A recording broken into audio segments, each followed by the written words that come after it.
Agradecer que estén hoy aquí, en un día que hay otras actividades políticas y lúdicas en Manzanares, pues es de agradecer que hayan ustedes optado por esta conferencia. Le quiero agradecer a algunas de las personas que han venido esta tarde, a la portavoz del Gobierno de Castilla-La Mancha, Isabel Rodríguez, al alcalde, que ya conocen ustedes bien, Antonio Cava, el concejal de Cultura, que hace posible este curso de la Escuela de Ciudadanos, y también a la directora de la biblioteca, obviamente a Paqui, que siempre consigue que esto salga bien, y también a Alfonso Gallego, el director de Unicaja, que es nuestro patrocinador.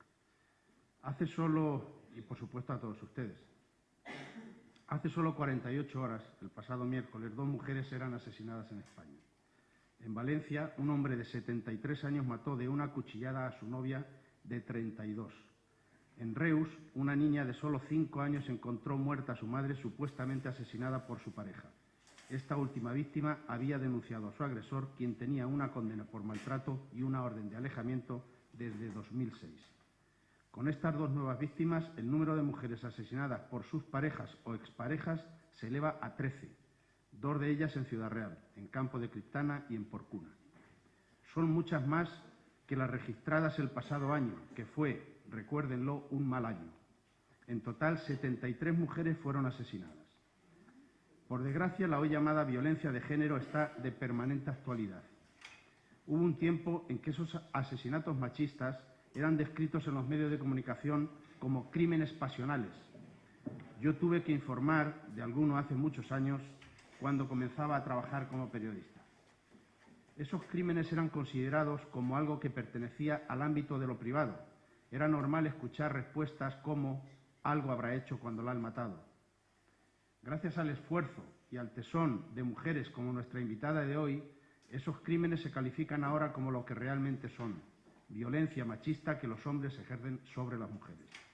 Puro terrorismo doméstico, como gustan decir algunas amigas mías de Andalucía, Amparo Rubiales o María Esperanza Sánchez, porque esos delincuentes someten a sus compañeras durante años a un verdadero terror dentro del hogar.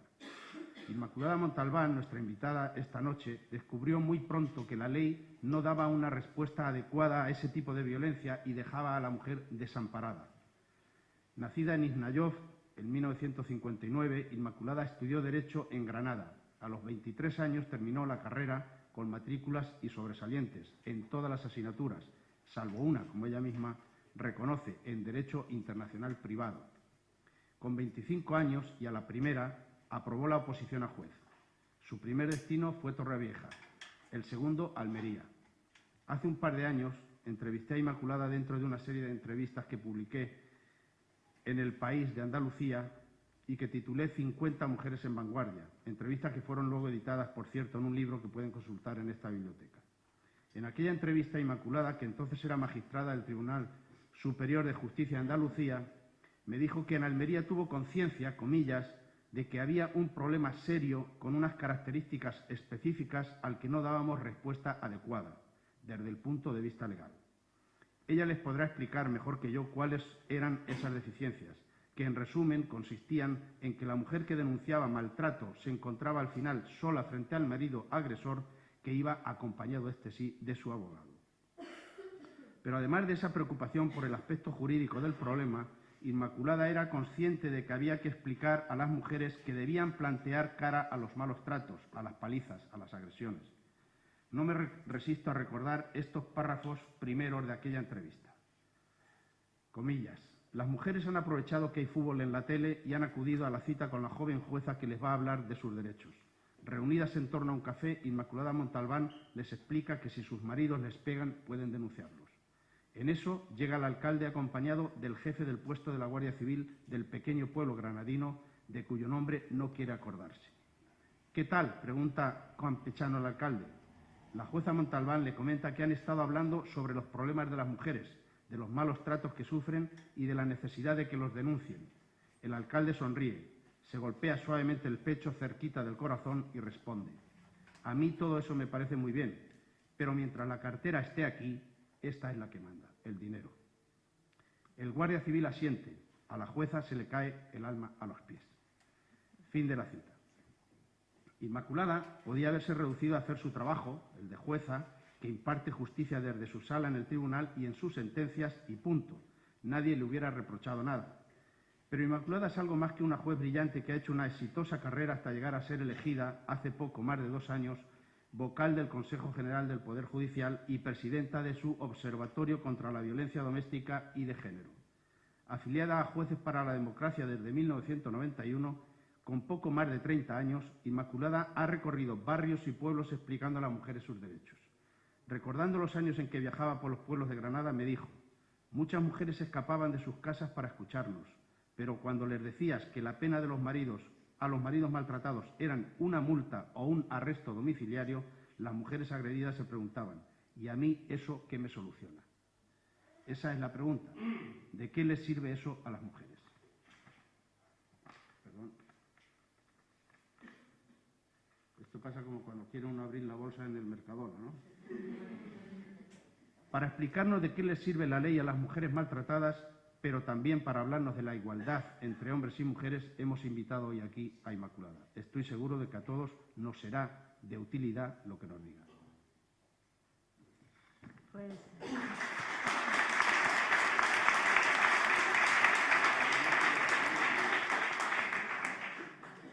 Pues muchas gracias, Román, muchas gracias por tan amables palabras. La verdad es que es un placer estar aquí y estar en Manzanares. Y quiero agradecer a todos ustedes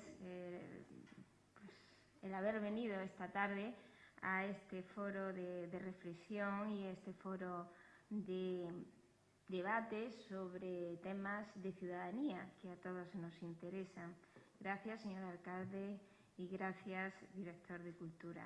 Y gracias, pues, a todos ustedes.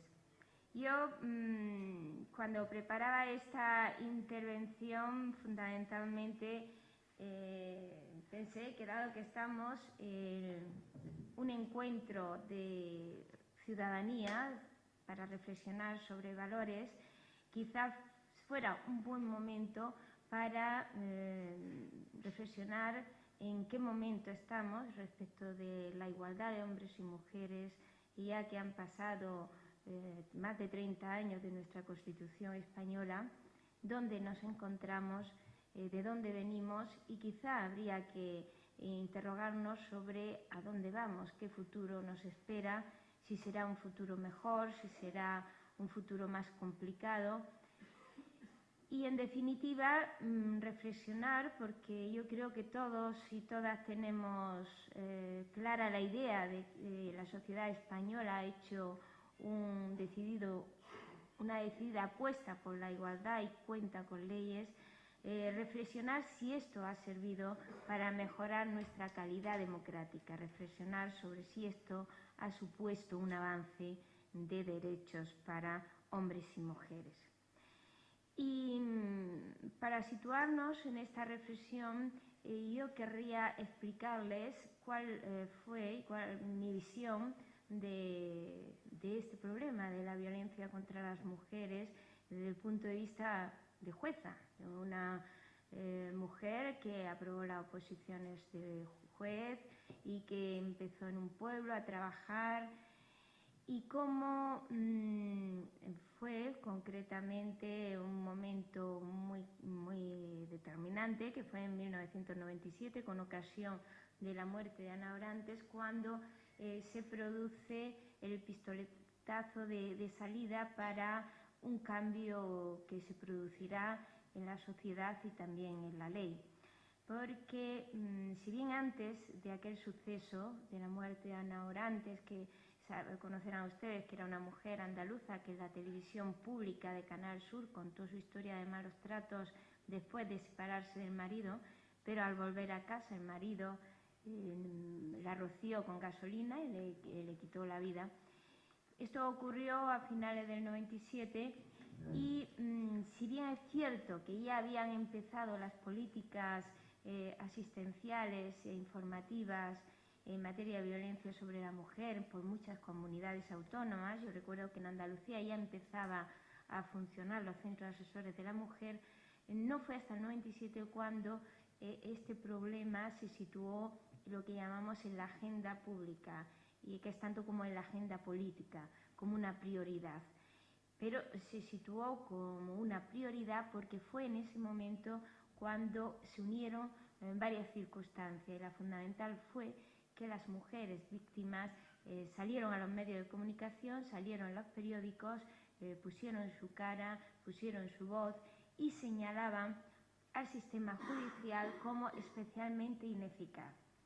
Ellas señalaban y decían que cuando acudían a la justicia los jueces no las atendían y que no se sentían protegidas. Yo era jueza y recuerdo que aquello me impactó porque tanto a mí como a mis compañeros nosotros pensábamos, pero bueno, ¿qué ocurre aquí? Si nosotros trabajamos las denuncias de las mujeres, lo mismo que trabajamos el resto de denuncias que se presentan en nuestras mesas, lo mismo que cuando nos traen un detenido con hurto o nos traen un detenido por estafa. Comenzamos a reflexionar sobre qué estaba ocurriendo y empezamos a analizar nuestro trabajo diario de manera paralela a que algunas asociaciones de mujeres y especialmente juristas empezaban a estudiar las sentencias que dictábamos los tribunales en esta materia. Claro, aquel estudio de sentencias dio un panorama desolador y el panorama era que en la década de los 90 las denuncias por amenazas, coacciones o malos tratos de las mujeres contra sus maridos o parejas en un 80% terminaban siendo absolutorias. Pero es que además, con carácter previo, esas denuncias eran calificadas como faltas, como algo liviano, como no delito. De tal manera que solo en un 20% las denuncias esas denuncias terminaban en alguna respuesta penal que solía ser multa o bien arresto domiciliario. Yo recuerdo perfectamente cuando dicté una sentencia condenando a un marido que había agredido brutalmente a la esposa dentro de la casa y la pena era la que fijaba la ley, que era la pena de multa. Bueno, pues al poco tiempo vino la mujer, que se llamaba Paquita, y vino Paquita a decirme que ella quería pagar la multa. Digo, Paquita, ¿cómo va a pagar la multa usted? Yo quiero pagar la multa porque es que mi marido dice que él no la va a pagar y que si quieren buscar dinero que lo busque y que embarguen la casa. ¿Y cómo me van a embargar mi casa?, me decía Paquita. Esto significaba que la ley estaba pensando en algo que no era la realidad y por supuesto no se podía sancionar con una multa en estos casos, ¿no? Y es así que empezamos a reflexionar y también a mirar en los documentos internacionales, porque ya Naciones Unidas había comenzado a detectar que la violencia contra las mujeres en el ámbito familiar es la violencia encubierta más extendida por todo el mundo. Encubierta. ¿Encubierta por qué? Pues está tapada. ¿Y tapada por qué? Porque puede estar tapada por los muros de la casa, puede estar tapada por lo que es el ámbito cultural o el ámbito social. Y es precisamente la ONU cuando empieza a aprobar textos internacionales donde señala que la violencia contra la mujer es una vulneración de derechos humanos y que no tiene justificación alguna, no tiene justificación ni por la cultura ni por ninguna otra razón. Y es entonces cuando Naciones Unidas empieza a vincular, a ligar dos conceptos: el concepto de violencia y el concepto de desigualdad. Dos conceptos que antes andaban cada uno por su camino distintos, pero en esos textos internacionales ya se unen para decir que la violencia contra la mujer es una manifestación de la desigualdad. La violencia es el instrumento que utiliza el poderoso y lo utiliza para demostrar su dominio y demostrar su poder. Y son los textos ya internacionales los que vienen a recoger todas estas ideas tan importantes para el futuro. Precisamente en 1995, y con ocasión de una conferencia mundial de mujeres en la ONU, se empieza a hablar de violencia de género y del concepto del género. El género no entendido como género masculino o femenino, no, sino el género como una categoría instrumental, algo que nos sirve para analizar por qué, con independencia de nuestro sexo biológico, con independencia de ser hombre o mujer por nacimiento, luego se desarrollan unos valores distintos, los valores de dominio, el valor de poder, el valor de autoridad en el sector masculino, y otros valores como el de sumisión, el de obediencia, el de complacencia en el sector femenino. Y estas son ideas que son ideas motores, que sirven para ir evolucionando en las sociedades y que han permitido que muchas mujeres consigan salir del círculo de la violencia e iniciar una nueva vida. Y estas ideas finalmente son recogidas por nuestra legislación y en concreto por la Ley Integral contra la Violencia de Género. Y es en esa época, de los años 90, cuando, junto a esas declaraciones internacionales de las Naciones Unidas, a la presión que están haciendo asociaciones de mujeres que trabajan con víctimas de malos tratos, que efectivamente los políticos y las políticas sitúan la violencia de género como una prioridad en la agenda política y comienzan a preocuparse por dotar de medios legales y de medios materiales para erradicar este problema. Es así que hay un momento muy importante en nuestra legislación, que es aquel en donde se suprime la necesidad de denuncia de la víctima para perseguir la amenaza, la coacción y el maltrato. ¿Por qué digo que es un momento muy importante? Porque antes de esta modificación legal, nosotras veíamos continuamente cómo las mujeres venían con signos de haber sido agredidas, pero sin embargo con mucha frecuencia al día siguiente, a los 2 días, retiraban la denuncia, perdonaban, no querían seguir con el procedimiento y según la ley, desde el momento en que ellas renunciaban, aquello se paraba, no se podía seguir el procedimiento.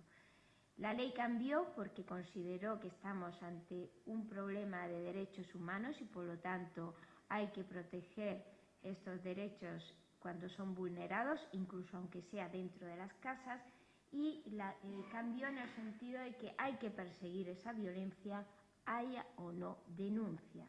Y funcionarios, agentes deben de poner en conocimiento del juzgado esas violencias, aunque no haya denuncia.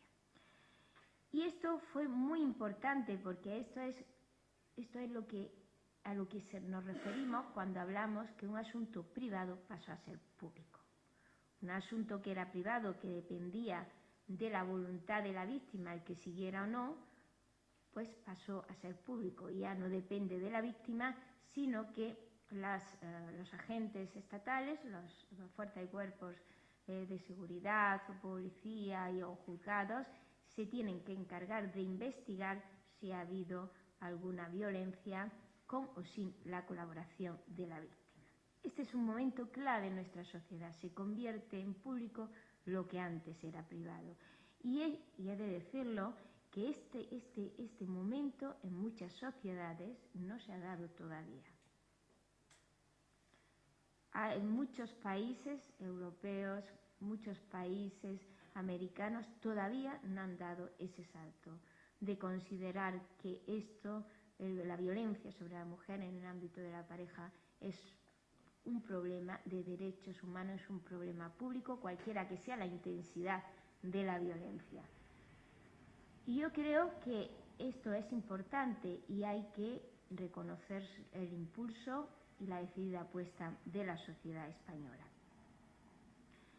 Es así que nos situamos ya en un escenario distinto ya hemos destapado ese problema de la violencia sobre la mujer y empezamos a analizarlo.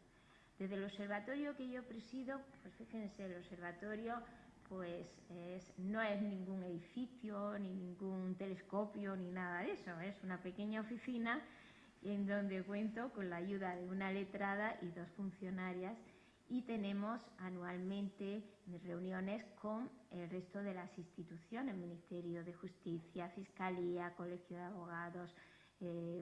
También contamos con las comunidades autónomas que van turnándose, y lo que hacemos es analizar cómo están respondiendo en el ámbito de la Administración de Justicia.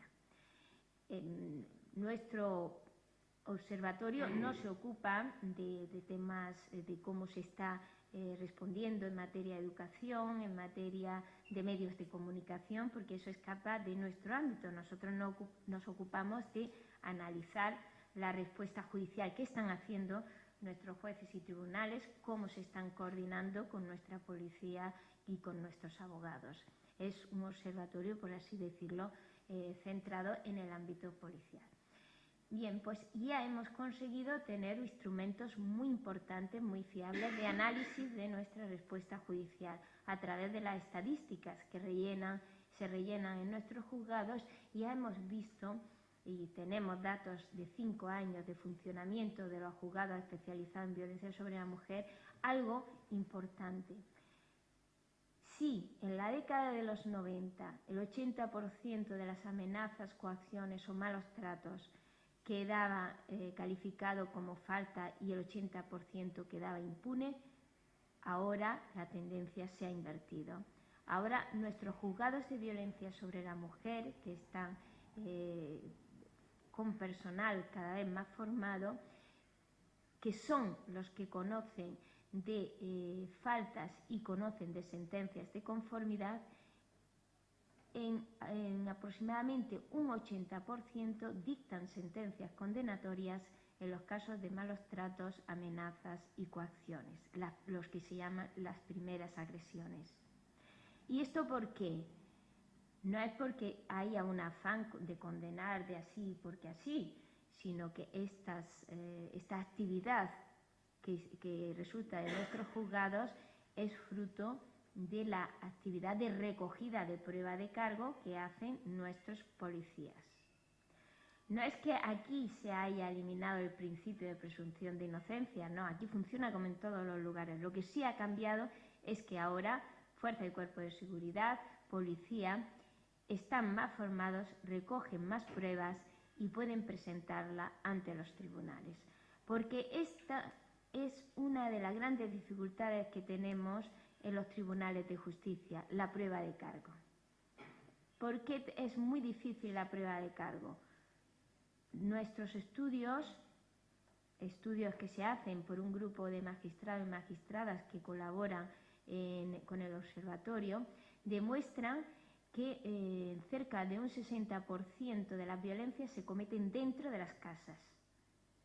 Consecuencia, no hay terceros testigos ajenos a las dos partes, y si hay algún hijo menor que pueda decir que vio o que oyó.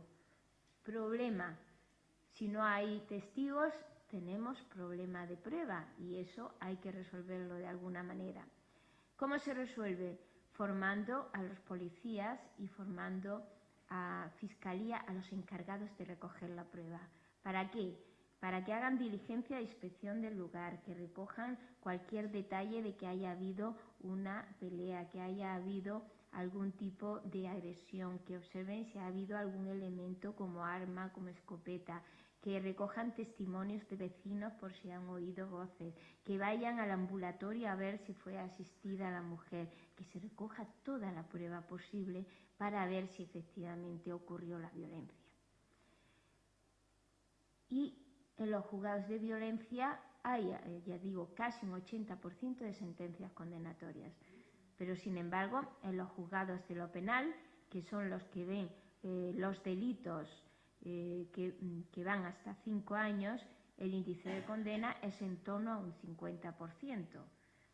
Lo que nos quiere decir que todavía sigue siendo difícil probar los hechos ante los tribunales.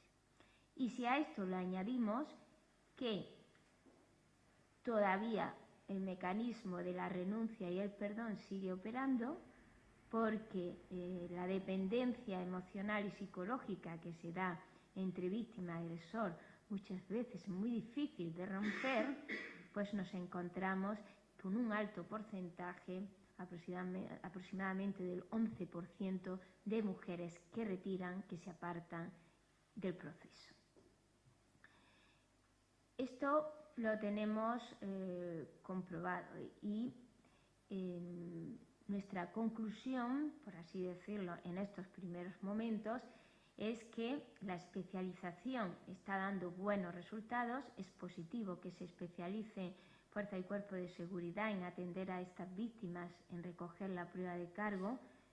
Es muy importante trabajar en coordinación, son importantísimos los protocolos de coordinación entre las instituciones para que cada una sepa qué tiene que hacer cuando interviene, a la manera de un eslabón de la cadena, y evitar que las mujeres tengan que pasar 3 o 4 veces contando su historia, 3 o 4 veces por médicos y 3 o 4 veces por psicólogos.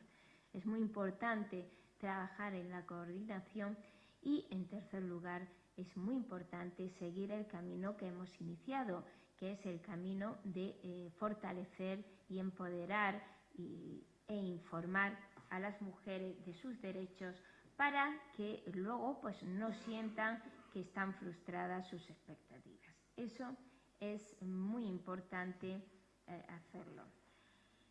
En este sentido,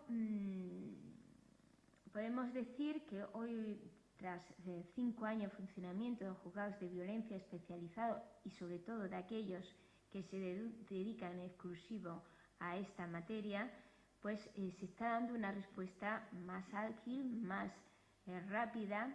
Alrededor del 70% de las peticiones de protección se están dando por nuestros jueces, pero sin duda todavía tenemos mucho trabajo y mucho por hacer. Tenemos que seguir mejorando la coordinación institucional y tenemos que seguir mejorando el control de la ejecución de las órdenes de alejamiento. ¿Eso qué es? Que tenemos que asegurarnos que cuando un juez dice que denunciado o el condenado no se puede acercar a la víctima, pues que no lo haga. Porque si bien entre 7 u 8 de 10 mujeres que han muerto no han denunciado, y esto nos preocupa y tenemos que seguir lanzando el mensaje de que denuncien y se acerquen al sistema, tenemos 2 o 3 que sí han denunciado de esas 10 y eso nos preocupa. Cada una de ellas nos preocupa y como institución nosotros lo que hacemos es analizar qué ocurrió, ver si ha fallado algo, si es que ha fallado, e intentar poner remedio. Pero no vamos a caer en el desánimo, porque tenemos que ser muy conscientes que ha sido fruto de un largo periodo y fruto del esfuerzo de muchas mujeres y hombres también, llegar a donde hemos llegado y hemos conseguido personal y recursos. Por lo tanto, lo que tenemos que tener muy claro que una ley no cambia un problema de siglos. La violencia contra las mujeres nos lleva siglos de ventaja, no podemos cambiarlo de un día para otro, pero lo que sí podemos hacer y lo que vamos a hacer es mantener nuestros esfuerzos día a día para intentar erradicarla. Eso sin duda alguna. Con ocasión de estas muertes últimas que Román ha hablado, 2 de ellas efectivamente habían denunciado. Me han preguntado periodistas, bueno, ahora ¿cómo se atreven a decirle a las mujeres que denuncien? Tenemos que decirle que denuncien y que acuden al sistema. Son muchas las que han conseguido salvar la vida e iniciar una nueva vida y ejercerla en libertad. Las que no hemos podido evitar, cada una de esas nos duele muchísimo. Y lo que podemos hacer, y es nuestra responsabilidad, es examinar qué ha ocurrido e intentar que no vuelva a ocurrir.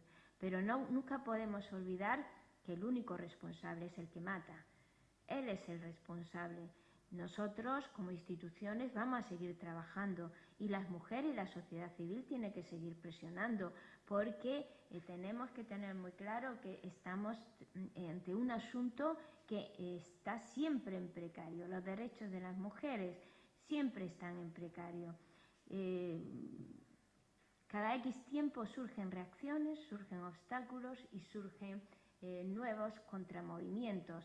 Y pensemos, por ejemplo, en el obstáculo o en la reacción que significa el que de vez en cuando aparecen pábulos que dudan de la credibilidad de las mujeres, que hablan de las denuncias falsas. Esto no es más que volver a dudar de la credibilidad de las mujeres y esto lo que pretende es un retroceso en el avance de sus derechos. Pero además tenemos nuevas estrategias incluso dentro de los juzgados para conseguir impedir el que las mujeres consigan el reconocimiento de sus derechos. Yo creo que al final lo que es más difícil trasladar es que no se trata de una guerra de hombres con mujeres, sino que lo que se trata es de conseguir una sociedad más justa en donde tanto hombres como mujeres van a salir beneficiados. Y yo creo que ahí es donde tenemos que insistir y lanzar el mensaje. Y dicho esto, ¿cuál es la situación actual? Yo creo que hay que reconocer los avances para fortalecernos y seguir trabajando y hay que reconocer los obstáculos y lo difícil que es trabajar en esta materia, pero sin caer en el desánimo. Tenemos que seguir trabajando día a día. ¿Y por qué? Pues porque tenemos un futuro que puede ser muy difícil. Cuando vemos a nuestros hijos, no sabemos qué futuro les va a esperar. Nosotros le preguntamos y mis hijos me dicen: mamá, vamos a tener muy difícil el empleo, ¿qué va a ser? Vamos a conseguir trabajo. Ellos tienen esa sensación porque, claro, el momento es difícil. Pero yo le contesto muy claro, digo, bueno, vosotros ahora mismo tenéis unas ventajas que nosotras nunca tuvimos. Sabéis por lo menos inglés, tenéis internet, os conectáis continuamente con gente de otros países, tenéis una amplitud de conocimientos y una inteligencia, y yo creo que estoy segura de que la juventud va a saber gestionar el futuro y va a saber gestionar un futuro donde no va a ser solo una sola cultura la que hay que trabajar, sino una sociedad multicultural que ya de hecho tenemos. Si en la década de los 90 apenas había mujeres inmigrantes en las casas de acogida, hoy día mayoritariamente son mujeres de otras culturas y otras razas las que están en casa de acogida. Ha cambiado mucho el panorama del nivel asistencial. ¿Y esto qué significa? Porque son mujeres de otras culturas, son mujeres que tienen otros valores y otros patrones de comportamiento, y nuestra sociedad, la española, tendrá que decir cuál es el mínimo, y el mínimo tiene que ser la tabla de la Declaración de Derechos Humanos, porque nuestros tribunales ya han dicho que ninguna violencia se puede justificar por la cultura. Por lo tanto, sí que tenemos un futuro complejo que ya se ha presentado en algunos casos, y por ejemplo nuestro Tribunal Supremo ha reconocido el derecho de asilo a nigerianas que en el caso de ser expulsadas habrían sido sometidas a matrimonio forzado o incluso a la ablación del clítoris. Es decir, que tenemos un mundo que nos espera bastante complejo. Pero yo digo que estoy confiada en que la inteligencia y el buen quehacer de la juventud podrá con él. Bueno, y ya para concluir, yo creo que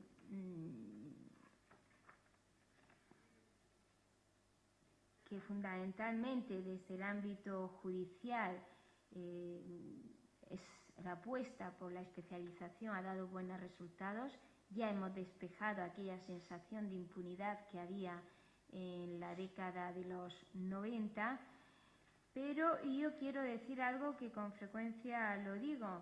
Nosotros estamos en el ámbito judicial, somos responsables de trabajar en este ámbito, pero nosotros intervenimos cuando ya la violencia se ha producido. Entonces, hay algo en la Ley Integral contra la Violencia de Género que es clave, que son los primeros textos de su articulado, y es los textos relativos a la educación y los medios de comunicación. ¿Y por qué digo esto? No se trata de echar la pelota a otro lado. Los jueces intervenimos, pero cuando la violencia se ha producido. Yo creo que habría que hacer un esfuerzo por situar ahora el foco en el ámbito previo, en el ámbito preventivo, para evitar la violencia. Ahí es donde tenemos que girar el foco y fortalecer las medidas. ¿Por qué? Porque es que la vacuna contra la violencia es la educación. Esa es la vacuna contra la violencia. Y si bien la ley integral en su momento, y todavía sigue recibiendo críticas furibundas por el agravamiento de penas y por la respuesta en el sistema penal, pues se olvidó que lo más importante estaba en el ámbito educativo y cultural. Ahí es donde está su motor. Ahí es donde está su motor.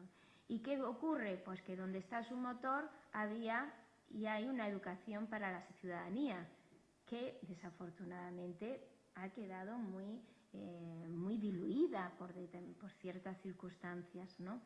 Y ahí donde era su motor había medidas para los medios de comunicación, porque no sé si estarán de acuerdo conmigo, que podemos hacer discursos preciosos con palabras magníficas acerca de la igualdad, la libertad y que todos somos iguales, pero como nuestros niños se sienten delante del televisor y vean día tras otro cómo presentan a las mujeres como objeto de usar y tirar, lo que yo diga no le interesa a nadie.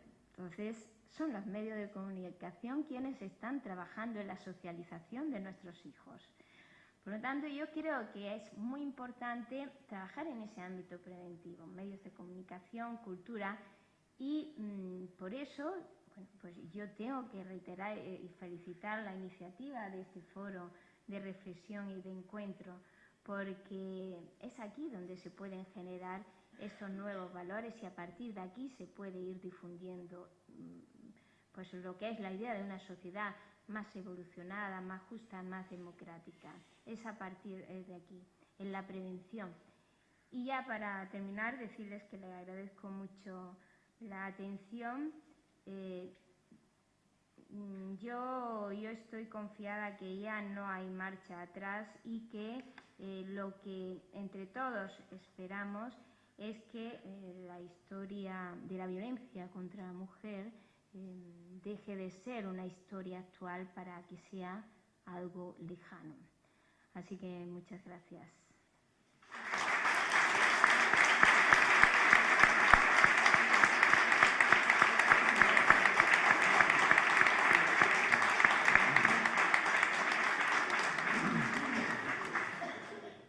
Bueno, imagino que habrá alguien que quiera preguntarle a Inmaculada Montalbán alguna cosa.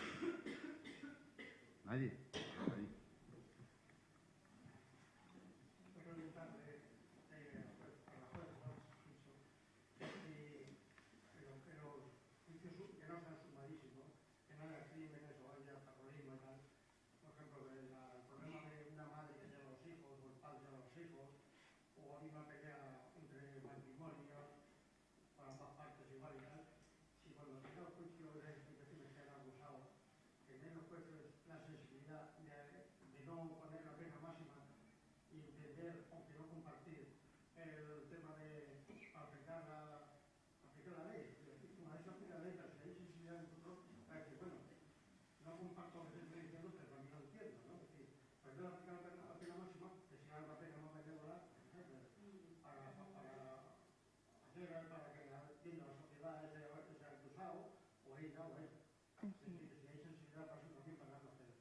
Los jueces tenemos muy clara que nuestra vinculación con la ley, es decir, nosotros estamos sometidos a la ley y la ley permite, lo que nos dice es que hay que atender a las circunstancias de cada caso muy detenidamente y evidentemente una de las funciones principales es graduar la pena al hecho.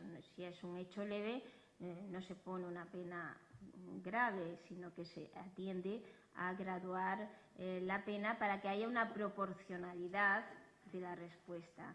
En eso, afortunadamente, pues hay que decir que tenemos jueces y juezas hoy por hoy muy preparados y intentan llegar a afinar y calibrar cuáles son las circunstancias del caso, las circunstancias personales, lo que ha ocurrido, qué atenuantes ha habido, qué agravantes, y entonces responder con una pena proporcionada.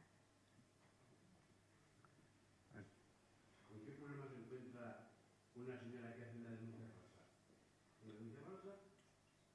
¿Con qué problema se encuentra? Si una señora hace una denuncia falsa, inmediatamente se investiga y si hay elementos suficientes de cargo, de prueba, pues se lleva al tribunal y el tribunal la condena por delito de denuncia falsa. En el año pasado nosotros tuvimos constancia de 5 sentencias que condenaban por denuncia falsa. Hablamos de que al año hay más de 120.000 denuncias, y hubo 5 sentencias condenando por denuncia falsa, es decir, el porcentaje muy escaso. Y este porcentaje que denota, pues denota que el sistema funciona. Cuando el sistema detecta una denuncia falsa, la detecta, la investiga y la castiga si efectivamente es falsa. Y los informes de Fiscalía, que hay unos informes anuales, nos dicen desde hace 3 años que cuando se está en juicio y el fiscal detecta que hay alguna declaración falsa, dice: oiga, tribunal, investigue esa declaración. Y lo ha pedido cada año en no más de 17 casos. O sea, cada año 16 casos el primer año donde hay datos, el segundo año sobre 17 y el último sobre 20. Y hablamos de más de 120.000 denuncias al año. Por lo tanto, el sistema funciona. Cuando hay alguien que quiere aprovecharse del sistema, sea en el ámbito penal o sea en otros ámbitos, porque es obvio que puede haber casos de gente que quiera usar fraudulentamente el sistema, pero no solo el judicial, cualquier sistema, el de Hacienda o cualquier otro tipo de sistema, pero en el caso judicial sí funciona. Y hay una sentencia por una posible condena por delito de denuncia falsa. A ver, ¿alguno más? Yo quisiera preguntar una cosa. Yo veo una gran dificultad, veo que la violencia de género, en cuanto es una violencia física, pues es muy fácil de reconocer, de ver y tal, ¿no? Pero la violencia psicológica veo que debe ser muy difícil, o me parece muy difícil, hilar fino en ese sentido, tanto si es violencia hacia el hombre o hacia la mujer. De acuerdo, totalmente de acuerdo. La violencia de género puede manifestarse físicamente o psicológicamente. Y es verdad que donde más dificultad de prueba es para probar, acreditar que ha existido una violencia psicológica, que por cierto es de las que producen más estragos, porque la física se cura y puedes reanudar, ¿no? Pero la psicológica es claramente devastadora. Y hay dificultades de prueba, los tribunales no logran recibir suficientes pruebas al respecto. Son violencias que necesitan una prueba pericial, es decir, un psicólogo, un psiquiatra que acredite que efectivamente ese menoscabo psicológico que ha sufrido la mujer ha sido como consecuencia de una violencia mantenida a lo largo del tiempo, o en forma de coacciones, o en forma de aislamiento, y hay que probarlo. Pero ciertamente que hoy por hoy son escasos los casos de sentencias condenatorias por violencia psicológica. Los hay, pero vemos que todavía tenemos dificultades de prueba. ¿Sí? Sí, en los supuestos de que hay mujeres asesinadas en las que no hay existido denuncia previa, que parece que son las más en España, ¿existe desde el observatorio que usted preside algún análisis o algunas conclusiones sobre la preexistencia de malos tratos en esos supuestos, puesto que no se dispone de antecedentes formales de haber existido denuncias o no? Nosotros, el sistema detecta si ha existido denuncia previa. Si no ha existido denuncia previa, es decir, no tenemos ningún otro elemento. Sí que estamos observando el dato de que anualmente, y esto es algo que se mantiene y sobre lo que estamos investigando, pero que de 10, entre 7 y 8 no habían denunciado. Cierto es que hay un porcentaje también variable, alrededor del 34-35% son inmigrantes. Entonces, esto es otro factor que hay que tener en cuenta. Pero no, nosotros solo detectamos las que han denunciado en alguna ocasión. Entonces ya sí podemos analizar los documentos judiciales y ver qué ha ocurrido. Respecto de las que no han denunciado, lo que desde el observatorio estamos viendo es que esas mujeres en algún momento habrán hablado. Y habrán hablado en el ambulatorio, le habrán hablado al médico de cabecera cuando fueron diciendo que les dolía la cabeza, que les dolía el cuello, que se habían caído por la escalera. En algún momento habrán hablado, lo que pasa es que no hemos podido detectarlo.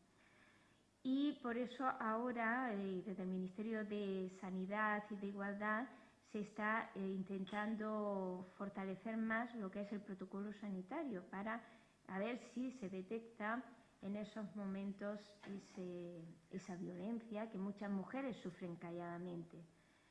Porque conocemos muchos casos de mujeres que llevan mucho tiempo sufriendo malos tratos y es porque ha oído, pues fue un caso que apareció en los periódicos, que una mujer que oyó, no sé si de la cadena SER de la ventana de la tarde, como era a Gemma Nierga, hablando de malos tratos, entonces ella le dijo a su hija, he oído a Gemma Nierga hablar de malos tratos y yo soy una mujer maltratada. Y llevaba muchos años, una mujer muy aislada, y finalmente la mató el marido. Entonces, es decir que todavía desafortunadamente pues hay casos de malos tratos en silencio que por muchas razones no salen a la luz. Pero tenemos que seguir lanzando el mensaje de que los malos tratos matan, porque es que el gran problema de esto, y está diagnosticado como se llama el ciclo de la violencia, que es el ciclo de la violencia es que cuando el agresor pues llega un momento que no me denuncias, voy a cambiar, te prometo que esto no volverá a ocurrir, que ya mañana y la mujer pues perdona y sigue y luego vuelve de nuevo la reacción, ¿no? Pero en definitiva estamos ante un problema de mucho tiempo. Entonces, claro, ahora estamos afrontándolo, abordándolo con los elementos que tenemos y para ello, para solucionarlo indiscutiblemente, la educación en igualdad es fundamental. La educación en igualdad es fundamental. ¿Cómo influye la cuestión económica también en las denuncias?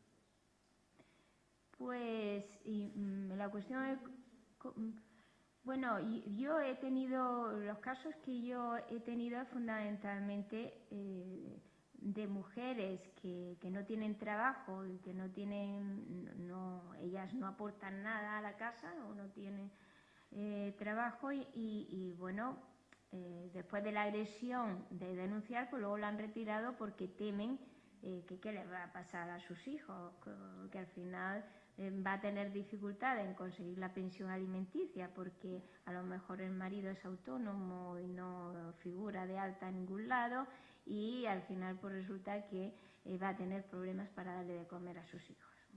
Hay mujeres que lo piensan así y hay muchas mujeres que esperan a que los hijos sean mayores, se casen, se vayan de la casa y entonces intentar separarse. Esto es el tema de la vinculación económica. La ley integral prevé una ayuda económica para las mujeres con dificultades de inserción en el mercado laboral a partir de los 50 años y luego las comunidades autónomas tienen también recursos económicos para atender a estas mujeres. Y de hecho hay muchas mujeres que consiguen formarse y consiguen un empleo y una nueva vida y yo creo que habría que poner en valor estos casos por parte de las comunidades autónomas.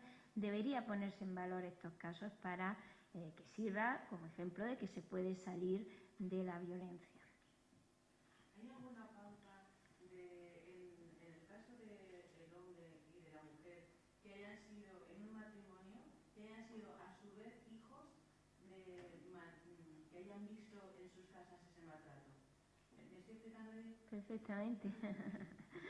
Sí, además el problema, eso lo dicen expertos, que los menores que ven malos tratos dentro de la casa luego tienden a reproducir esos mismos comportamientos porque salvo que tengan ayuda y una educación colateral, porque si de pequeños tú ves que tu padre resuelve los conflictos pegando, con violencia o dando una voz o diciendo esto es lo que hay, pues al final esos son los patrones para resolver los conflictos que aprenden los niños y que hoy día pues afortunadamente se puede corregir en las escuelas y se puede corregir pues en otros foros o en otros encuentros. Así es. Una pregunta, no tiene nada que ver con la violencia de género, pero ¿por qué la justicia, muchas veces en el mismo caso, hay criterios diferentes entre estos tipos de historias, los progresistas o conservadores en la magistratura? ¿Por qué se diferencia eso con el ámbito de los jueces?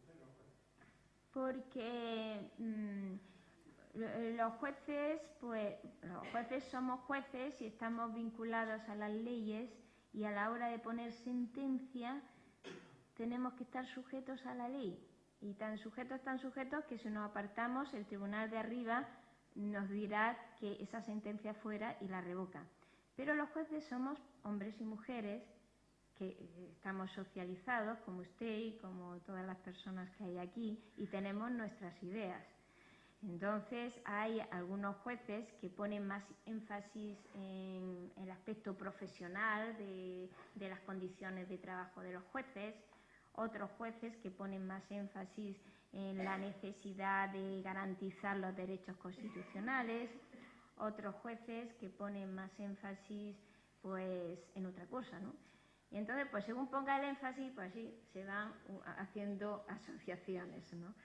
Pero son asociaciones, ya digo que todas ellas intentan defender pues, lo que son los intereses profesionales del estatuto, la independencia judicial, conseguir que nadie, ningún poder político se pueda meter dentro o pueda presionar a un juez.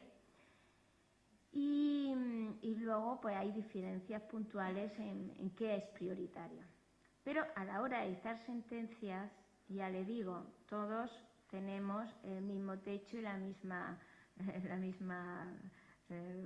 llave, que es la ley, ¿no?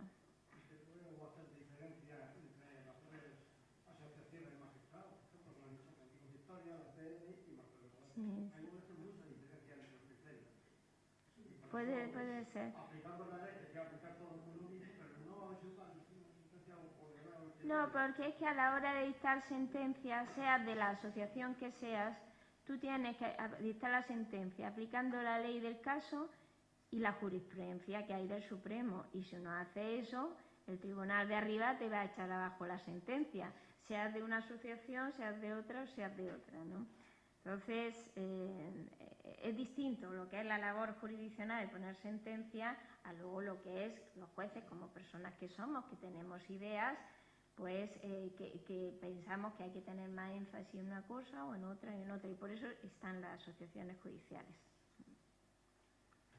¿Hay diferencia de criterio a la hora de dictar sentencia, hablando de la diferencia de los jueces, cuando el que dicta sentencia es un juez, una juez o un juez? Yo creo que no, ¿eh? Nosotros no hemos detectado esa diferencia. No. Y hacemos un estudio de sentencias dictadas por tribunales de jurado en casos de asesinatos dentro de la pareja, ya sea homicidio de hombre o homicidio de mujer, y tenemos la variable de si son hombres o mujeres los componentes del jurado, cuántas mujeres, cuántos hombres, y resulta que no observamos, suelen ser paritarios, es decir, en los jurados suele haber como tácitamente una suerte de paridad, pero en la aplicación de las leyes no observamos así alguna diferencia, no, esencial.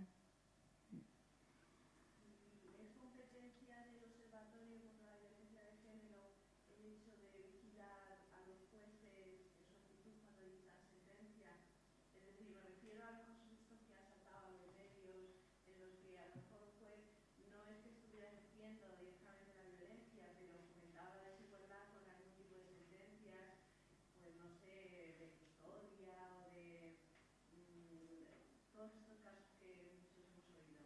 ¿Es competencia del observatorio o sigue el cauce normal de las instancias? No es competencia del observatorio, aunque como con ese nombre de observador, algunos piensan que somos asuntos internos dentro del Consejo, pero no.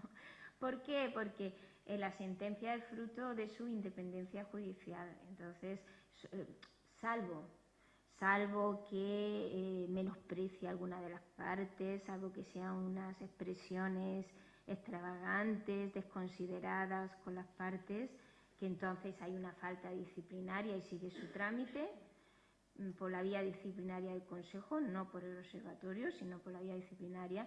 Salvo eso, pues sigue su curso normal, es decir, será revisado por el Tribunal Superior y en su caso pues se le revocará o se le dirá que no es acertado lo que dice. ¿Alguna pregunta más? Yo le voy a hacer una ya para terminar entonces. Esta noche aquí hay hombres y mujeres, hay muchos hombres y además se han atrevido muchos de ellos a preguntar, cosa que no suele ser lo más frecuente. ¿Esta lucha por la igualdad y contra la violencia de género es solo un asunto de mujeres? No. ¿O qué pueden hacer los hombres también? Los hombres son importantísimos. Yo oí a Saramago una vez decir que la violencia contra las mujeres terminaría cuando los hombres salieran a la calle a protestar por la violencia contra las mujeres. Eso dijo Saramago. Y yo creo que es cierto, porque